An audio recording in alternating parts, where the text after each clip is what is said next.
Well, thanks for joining us in the Point Studio today. We have a very special guest, Lindsey Stirling. Welcome to Kansas City. Hey, thanks for having me. You know, we're happy that you're here. You're here for Dance Festopia tonight, and Yes. you have an unreal number of people that have subscribed to your YouTube channel and that are watching what you're doing. It's mind-boggling the amount of talent you have when I watch some of the videos that you post and some of the work you've done.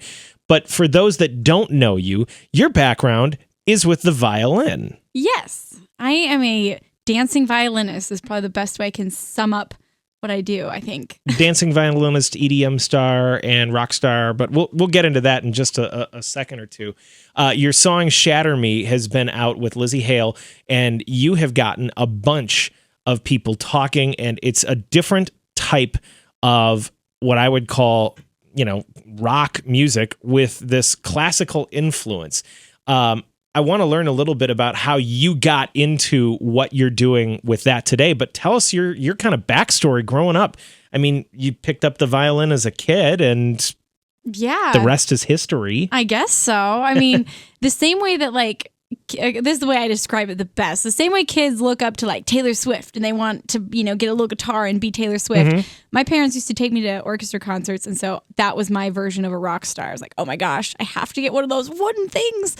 And, but yeah, I played classical violin all growing up, and I started to I had gotten burnt out and I wanted to love it again. And so I started experimenting with all different sorts of music. And I found out that I absolutely loved EDM and electronic dance and dubstep music, and no record labels thought I was worthwhile or that my project was marketable, and so I started doing it myself on YouTube, and that's when it just kind of, whoa, I guess it is marketable is what I kind of discovered. Oh my gosh. People like this. Yeah. Okay. I'm not crazy.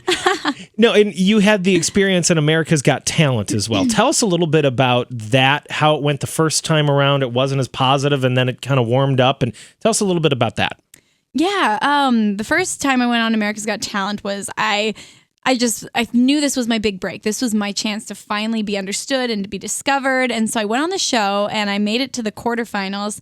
And it was that round that I just got kind of reamed by the judges. And I remember I felt so humiliated in my life. And so just devastated with the fact that, here I thought this was the moment. And then to fall on my face like that on national TV. Not literally. I didn't literally fall on my face. Did but it was pretty close. Now, when that happened, when they're picking you apart and it feels like they're skewering you like that, were you thinking to myself, as you're wrapping up your performance, were you thinking, gosh, that went so well? Or were you like, oh no? What was going through your head at first? It's funny. I walked onto the stage feeling like $1 million, like I'm going to rock this.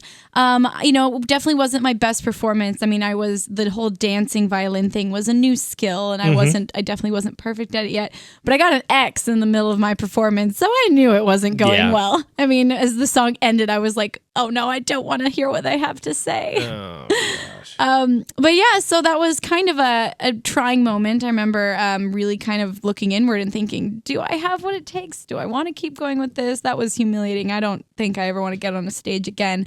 But deep down inside, I knew that I hadn't reached my potential yet, and I could see what I could become. Even though no one could see it yet, I just knew I could get better, and I had to work harder rather than quit. And then it was really cool just a couple months ago to be invited back onto the show to be a guest performer and to be able to, that night give the performance that in my heart I knew I could give. I knew that's what I could see, but I just wasn't ready yet. And after several years of working on my craft, to be able to return to the same stage and to be able to give the performance that I had wanted to give years ago was a pretty amazing experience. And, I felt so lucky because not everybody gets to redo an experience that they wish, they wish they could. Well, and you may have heard the story from a long, long time ago. Michael Jordan got cut from his sophomore year basketball team. Right, so it happens to all of us. What was the one thing that you said, okay, I need to work on this? It was kind of the overall idea of playing the violin while dancing. That's, I think, what Piers Morgan said to me. He's like, you're just not good enough to be playing the violin and jumping all over the stage. You sound like drowned rats being strangled. Well, Piers Morgan. Well, we won't talk about that. Yeah. But, I just remember I was like, I'm going to work so hard at being able to kind of divide in my head. The dancing is one muscle memory, the fingers and my bow arms, like everything like that, the upper body is a whole different thing. And so really learning to multitask while dancing and playing was what I knew I had to be better at. So how did Shatter Me come about? Shatter Me. So the song or the album? Well, the whole compilation, the whole working with Lizzie and all that. So I really wanted to write a song that I had it in my head. I wanted the album artwork to be this ballerina in a snow globe.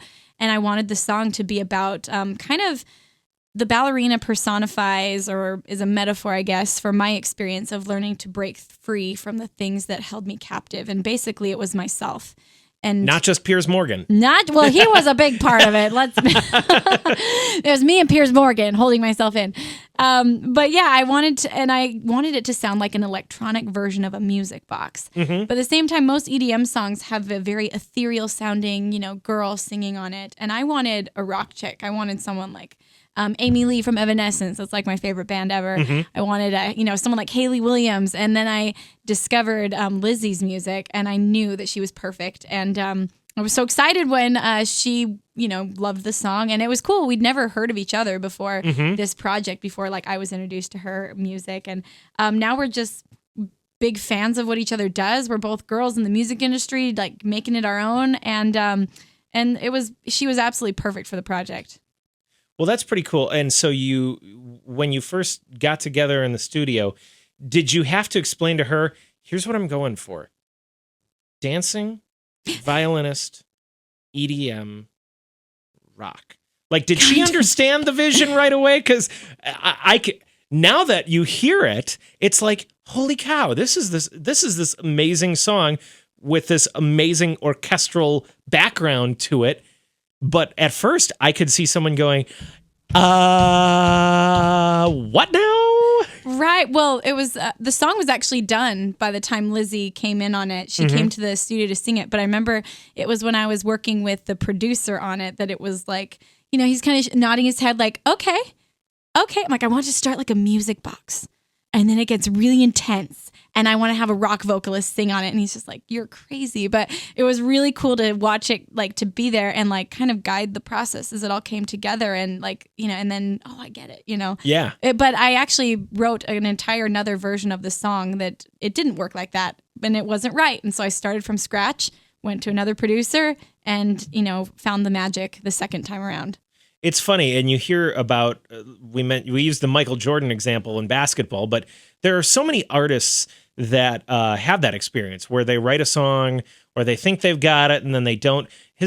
Now that you've been able to meet some other people that share your talents and your background, is there anybody that's walked up to you that's been a surprise or that's been a kind of an oh wow like moment of they've walked up to you and shared, hey, this was really great, or they've shared a story or their stuff wasn't quite right the first time around? Anybody come up to you like that?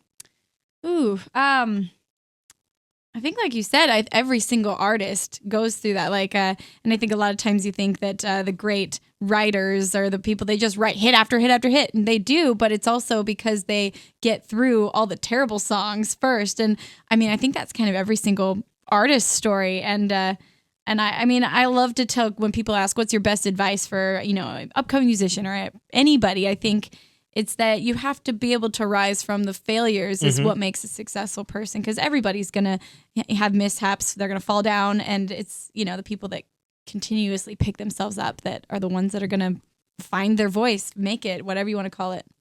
Well, we're so excited to see you at Dance Festopia tonight. And we'll get to a little bit more on that in just a moment. But you're going to quiz me a little bit here. Oh, yeah. I'm excited about this. Okay. Apparently, I have heard that you are an expert in Name That Tune on the violin, and you're basically a walking jukebox here, Lindsey. So there we go. You want to try me?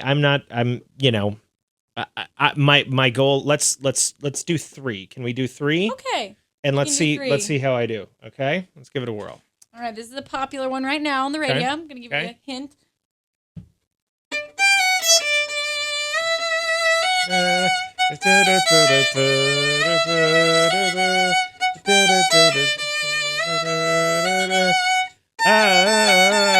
really don't care. Yes, you Demi. nailed it. Awesome. Has she heard this yet? Has she heard any violin versions? I think she's going to be listening right now, I'm sure, right? Absolutely. Okay, let's go 2 for 2. Okay.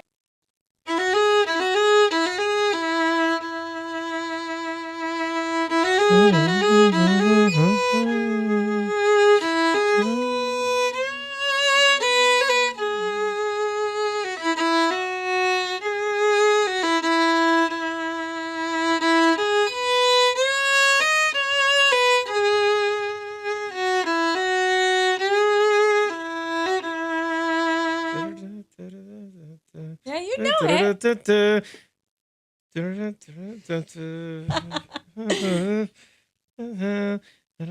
I'm it's on the tip of my tongue. Sam Smith. Oh, stay with me. Yeah. Okay. You knew the that's tune, though. That's You have a great voice, by the way. No, thank you. That's very nice of you. That's a 1.5 out of 2 right now. Let's I'll give you one. Let's go at least 2.5 out of 3. Okay, I'm gonna give you a good one. This one's was a hit a couple summers ago. Okay. So a little bit harder, but a little bit easier. Okay. It was quite the hit. Okay. Carly Rae. Boom.